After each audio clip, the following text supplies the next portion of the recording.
Hey guys, I am standing here at D23 and this is going to be the most unprofessional movie ever. It definitely is that. Unprofessional YouTube video because I'm trying to get to the Stage Pass area, but Bob Iger just dropped some crazy news on the live action movie panel.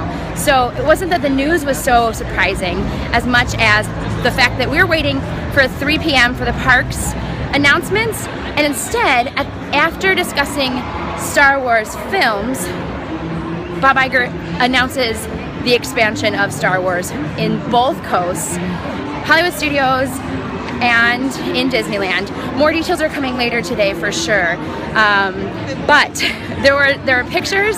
Excuse me, sorry. Seriously, like I said, the most unprofessional video.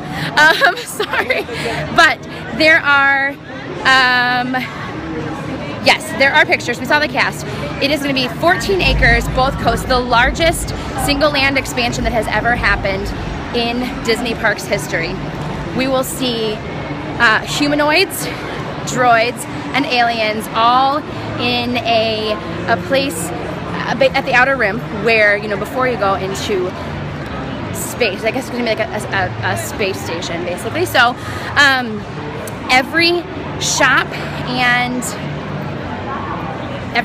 and restaurant will be owned and operated by the residents of there. So Bob Iger was there and said, if you are from the Outer Rim, they are currently hiring, definitely seek them out and apply. I'm trying to look at my notes that, by the way, I wrote on the bag in which I checked my phone because I ran out of space. Like this, I'm so unprepared for this thing.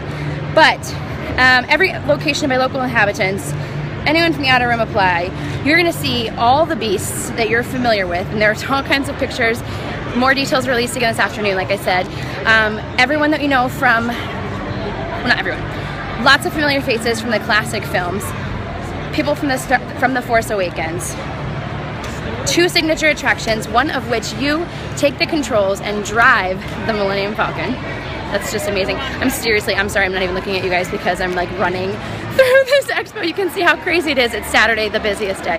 The other one finds you in the middle of a battle between the Resistance and the First Order. So they said that they're going to be these never before experienced ways of being in your favorite Star Wars films. All right, I'm gonna have to go, but I'm not sure if we're gonna get into the parks display, but I was super excited to get that, and we will get more details this afternoon.